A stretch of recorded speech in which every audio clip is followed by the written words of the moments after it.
இது ஸ்கந்த சஷ்டியின் ஆழமான ரகசியம். தாரகாசுரன், சிம்மாமுகன், சூரபத்மன் மூவரும் யார்? இவர்கள் மூவரும் வஜ்ராங்கா என்ற அசுரனின் மகன்கள்.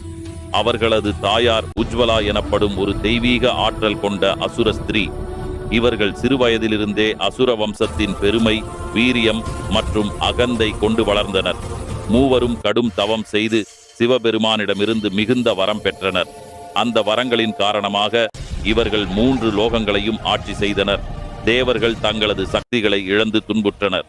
இந்த மூவரின் கதைதான் ஸ்கந்த சஷ்டியின் மையம். நீங்கள் முருக பக்தர் என்றால் வீடியோவை லைக் செய்து ஓம் முருகா போற்றி என்று கமெண்ட் செய்யவும். முதல் நாள் தாரகாசுரன். முருகன் தனது வேல் அறிவு ஆயுதம் கொண்டு தாரகாசுரனை அழித்தார். அவன் அகந்தையின் உருவம். 2ஆம் நாள் சிம்மாமுகன். சிங்கமுகமுடைய வீரன், தைரியம், கோபம் மற்றும் மிரட்டல் சக்தியின் உருவம். முருகன் அவனை வென்று தைரியத்தின் சோதனையை கடந்து செல்கிறார். 6ஆம் நாள் சூரபத்மன். மூவரிலும் மூத்தவன், பேராசையின், அகந்தையின் உச்சம்.